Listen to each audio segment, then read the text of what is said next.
اللہ اکبر۔ اعلیٰ حضرت فرماتے ہیں حاجیو آؤ شہنشاہ کا روزہ دیکھو، حاجیو آؤ شہنشاہ کا روزہ دیکھو، کعبہ تو دیکھ چکے اب کعبے کا کعبہ دیکھو۔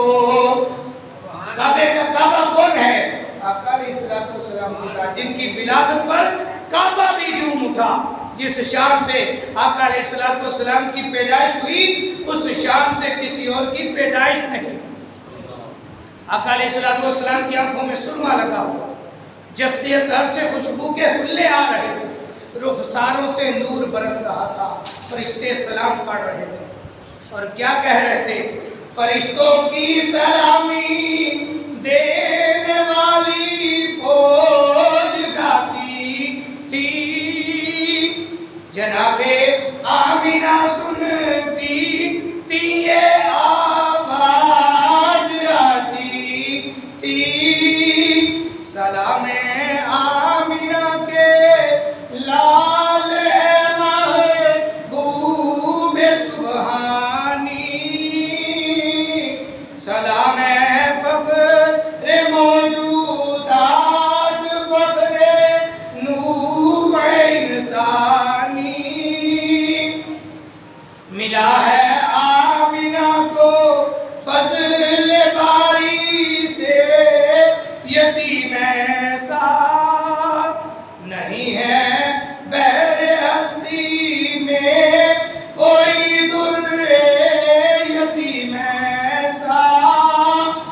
تو اعلیٰ حضرت کیا فرماتے ہیں کہ فرش والے تیری شوکت کا لوگ کیا جانے، خسروا عرش پہ اڑتا ہے بریرا تیرا۔ حضرات گرامی، حدیث شریف میں یہ بات موجود ہے کہ پیدائش کی رات حضرت جبرائیل علیہ السلام کو حکم ملا، فرمایا جبریل ثلاثۃ اعلیٰ، یہ 3 نور کے جھنڈے لے جاؤ، ایک جھنڈا بیت آمنہ پر، ایک جھنڈا بیت اللہ کی چھت پر اور ایک جھنڈا آسمان کی بلندیوں پر لگا دو۔ اللہ اکبر۔ حضرات گرامی، آج لوگ جھنڈیاں لگانے سے منع کرتے ہیں۔ جبریل امین علیہ السلام نے بڑے بڑے نور کے جھنڈے لگائے، جس کا جہاں جھنڈا ہوتا ہے وہاں تک اس کی حکومت ہوتی ہے۔ معلوم ہوا میرے آقا کی سلطنت فرش سے لے کر عرش تک۔ اللہ اکبر۔ اعلیٰ حضرت فرماتے ہیں سر عرش پر ہے تیری گزر، دل فرش پر ہے تیری نظر، ملکوت و ملک میں کوئی شے نہیں وہ جو تجھ پہ عیان ہے۔ اللہ اکبر۔